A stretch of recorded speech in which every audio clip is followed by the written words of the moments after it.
السلام علیکم۔ امید کرتی ہوں آپ سب خیریت سے ہوں گے۔ بچوں، میرا نام مس سعدیہ ہے۔ جیسا کہ آپ کو معلوم ہے کہ اگست کا مہینہ ہر سال ہمیں آزادی کی یاد دلاتا ہے۔ محترمہ فاطمہ جناح کے نام سے کون واقف نہیں ہے؟ بچوں، محترمہ فاطمہ جناح مادر ملت فاطمہ جناح قائد اعظم کی چھوٹی بہن تھی۔ محترمہ فاطمہ جناح 31 جولائی 1893 کو کراچی میں پیدا ہوئیں۔ وہ قائد اعظم محمد علی جناح سے 17 سال چھوٹی تھیں۔ محترمہ فاطمہ جناح ابھی چھوٹی ہی تھیں کہ ان کی والدہ محترمہ کا انتقال ہو گیا۔ 8 برس کی عمر میں باپ کا سایہ بھی سر سے اٹھ گیا۔ ان دنوں قائد اعظم محمد علی جناح بمبئی میں وکالت کر رہے تھے۔ والدین کے انتقال کے بعد انہوں نے فاطمہ جناح کو بمبئی بلا لیا۔ محترمہ فاطمہ جناح کی تعلیم کا آغاز تو کراچی میں ہی ہو چکا تھا۔ بمبئی پہنچ کر وہ کنوینئنٹ اسکول میں داخل ہو گئیں۔ 1910 میں محترمہ فاطمہ جناح نے میٹرک کے امتحان میں امتیازی نمبروں سے کامیابی حاصل کی۔ میٹرک کرنے کے بعد انہوں نے سینئر کیمبرج اور پھر 1922 میں ڈینٹل سرجن کا امتحان بھی اعلیٰ نمبروں سے پاس کر لیا۔ ڈینٹل سرجن بننے کے بعد انہوں نے اپنا بمبئی میں کلینک کھول لیا۔ انسانیت کی خدمت اور سماجی کاموں کا جذبہ طالب علمی سے ہی ان میں موجود تھا، لہٰذا وہ دانتوں کی جراحی، جسے ہم ڈینٹسٹ کہتے ہیں، جراحی کے میدان میں انسانیت کی خدمت میں مصروف ہو گئیں۔ 1929 میں جب قائد اعظم کی اہلیہ رتی جناح کا انتقال ہوا تو محترمہ فاطمہ جناح نے اپنے ڈاکٹری پیشے کو خیر باد کہہ دیا اور قائد اعظم کے پاس آ گئیں۔ محترمہ فاطمہ جناح سیاست کے میدان میں قائد اعظم کی معتمد ساتھی اور تحریک پاکستان میں ان کے معاون مشیر رہیں۔ انہوں نے ہر مشکل میں اپنے بھائی کا ساتھ دیا۔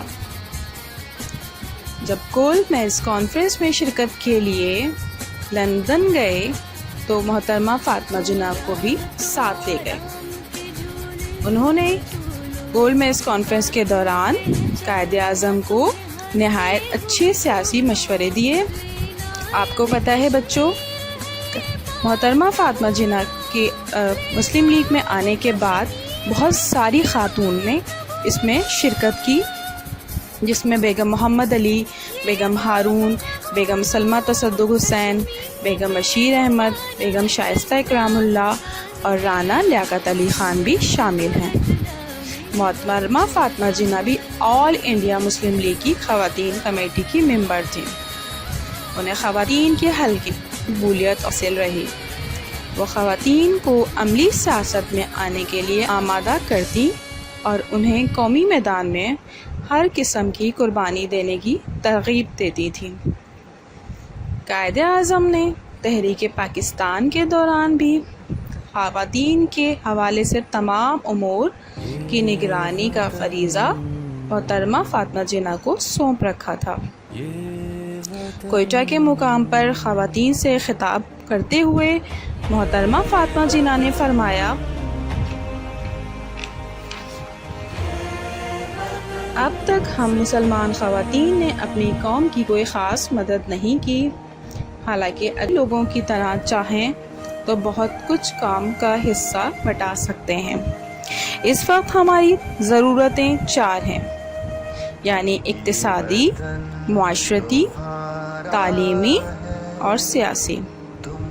ہم کو چاہیے کہ ہم ان میں سے ہر ایک جس سے جتنا ہو سکے اپنی قوم اور اپنی حیثیت کے مطابق اپنے خاندان، اپنے ہمسائے، اپنے دوستوں اور عزیزوں میں عملی قوت کی روح پھونک دیں اور قومیت کا جذبہ بیدار کریں۔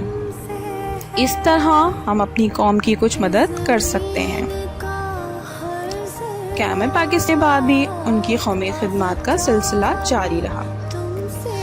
بچوں، تاریخ اس بات کی گواہ ہے کہ جس قوم کی خواتین ملکی و ملی ذمہ داریوں میں حصہ نہیں لے سکتی، وہ قوم عموماً آزاد زندگی بسر کرنے سے محروم رہی ہے۔ قائد اعظم محمد علی جناح نے مسلمانوں کے اصرار پر جب مسلم لیگ کی قیادت سنبھالی تھی تو تحریک کے لیے کام کرنے والی خواتین کی تعداد انتہائی کم تھی، نیز اس میں وہ بلبلہ اور جذبہ بھی موجود نہیں تھا جس کی تحریک کو ضرورت تھی۔ اس لیے دوسرے کاموں کے علاوہ قائد اعظم محمد علی جناح نے اس بات پر بھرپور توجہ دی کہ وہ مردوں کی طرح عورتیں بھی تحریک پاکستان کر حصہ لیں۔ قائد اعظم محمد علی جناح نے 1938 میں آل انڈیا مسلم لیگ کے اجلاس منعقد لکھنؤ میں تقریر کرتے ہوئے فرمایا،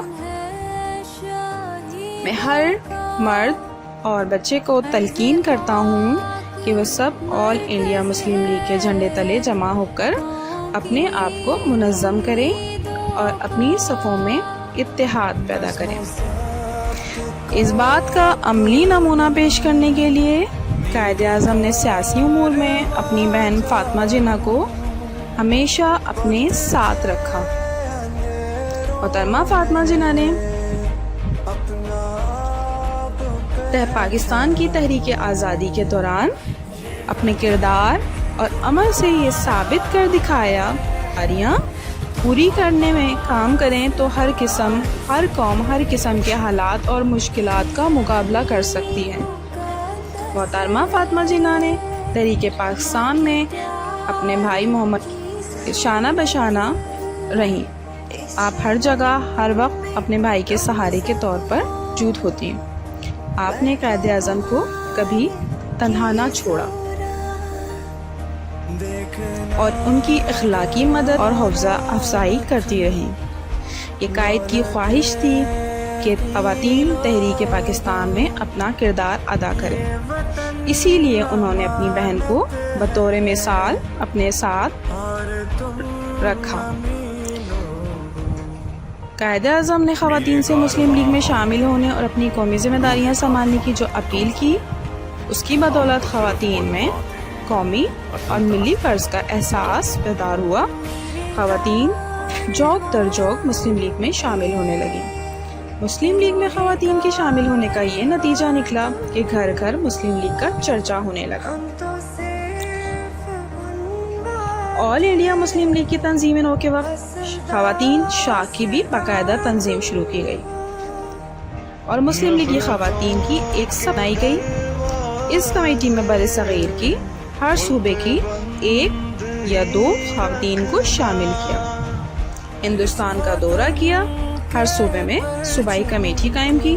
صوبائی کمیٹیوں کے ارکانوں نے اپنے شہروں اور محلوں میں کمیٹیاں قائم کی، ہر صوبے میں کمیٹی قائم کی گئی۔ اس طرح پورے ہندوستان میں خواتین مسلم لیگ کمیٹی کی شاخوں کا ایک جھال پھیل گیا۔ بیگم محمد علی جوہر خواتین کمیٹی کی صدر آل انڈیا مسلم لیگ کی مجلس عاملہ کی رکن بھی رہیں۔ ان کی مصروفیات کے پیش نظر سب کمیٹی کے لیے بیگم عبداللہ ہارون کو صدر منتخب کیا گیا۔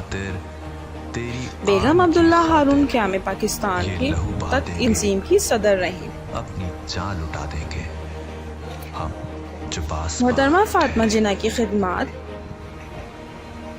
ملک اسلامی کے لیے، پاکستانی اسلامی کے لیے بہت زیادہ ہیں۔ کچھ اسلامی تعلیمات کا اجرا بھی بہت ضروری ہے۔ اس ضرورت اس صورت میں پیدا کی گئی کہ اپنے تمام تعلیمی اداروں میں قرآن حکیم کی تعلیم کو باقاعدہ درسی نصاب میں شامل کر لیں تاکہ بچے علم و حکمت کے معنی و مطالب سے آگاہی حاصل کر سکیں۔ آپ کو پتہ ہے بچوں، محترمہ فاطمہ جناح نے 9 جون 1907 پائی جن کے جناح مزار کے احاطے میں سپرد خاک کیا گیا۔